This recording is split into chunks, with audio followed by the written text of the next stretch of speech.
छोटे से शहर में एक शरारती लड़का था जिसका नाम था चीकू। चीकू को नई नई चीज़ें से खेलना और उन्हें आजमाना बहुत पसंद था, लेकिन अक्सर वह बिना सोचे समझे कुछ भी कर बैठता था। एक दिन चीकू को स्कूल से लौटते वक्त एक पुराना सा धूल से ढका बक्सा मिला। वह बक्सा एक पुरानी दुकान के पास रखा था। चीकू ने उत्सुकतावश बक्से को खोला और उसकी आंखें चमक उठी। अंदर एक अजीब सा यंत्र था जिस पर बड़े अक्षरों में लिखा था रॉकेट बम। चीकू ने सोचा, वाह, यह तो जरूर कोई मजेदार खिलौना होगा।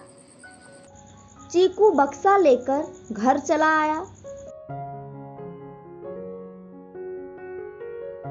और अपनी छत पर चढ़ गया। उसने यंत्र को गौर से देखा और सोचा, इसे उड़ाने का मजा ही कुछ और होगा। बिना किसी को बताए चीकू ने रॉकेट बम को छत पर से सेट कर दिया और उसका बटन दबा दिया। जैसे ही उसने बटन दबाया, रॉकेट बम ने जोर से आवाज की और आसमान में उड़ने लगा। पहले तो चीकू खुशी से उछल पड़ा, लेकिन जल्द ही उसकी मुस्कान गायब हो गई। रॉकेट बम तो तेजी से आसमान में उड़ता हुआ पूरे शहर में चक्कर काटने लगा। शहर के लोग इधर उधर भागने लगे। पिंकी, जो चीकू की पड़ोसी थी, चिल्लाई, अरे चीकू, यह क्या कर दिया तुमने? अब चीकू के चेहरे पर चिंता साफ दिख रही थी। वह जानता था कि अगर रॉकेट बम किसी इमारत से टकरा गया तो बड़ा नुकसान हो सकता है। उसने सोचा, अब मैं क्या करूं? तभी उसे अपने दोस्त बंटी की याद आई, जो विज्ञान में बहुत तेज था। चीकू भागता हुआ बंटी के पास गया और सारी बात बताई। बंटी ने तुरंत एक योजना बनाई। उसने कहा, हमें एक बड़ा गुब्बारा चाहिए जिससे हम रॉकेट बम को नीचे खींच सके और उसे सुरक्षित स्थान पर ले जा सके। चीकू और बंटी ने मिलकर गुब्बारा उड़ाया और रॉकेट बम के पास तक उसे पहुंचा दिया।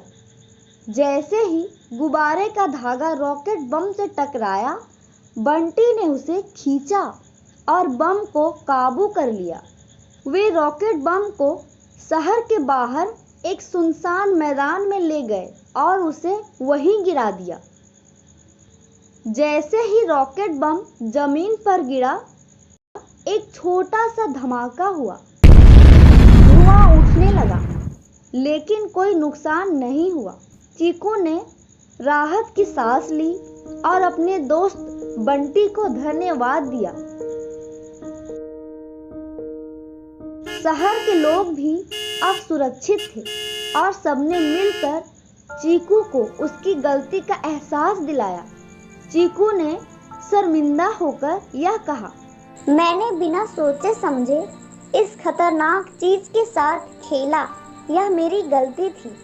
अब से मैं कोई भी चीज सोच समझकर ही करूँगा। इस कहानी से हमें यह सीख मिलती है कि किसी भी अनजान चीज से खेलने या उसे इस्तेमाल करने से पहले हमें उसकी सही जानकारी होनी चाहिए, क्योंकि बिना सोचे समझे की गई हरकत खतरनाक हो सकती है। अगर आपको ये कहानी अच्छी लगी हो तो प्लीज़ लाइक करें और कमेंट करें और हमारे इस चैनल को सब्सक्राइब जरूर करें। धन्यवाद।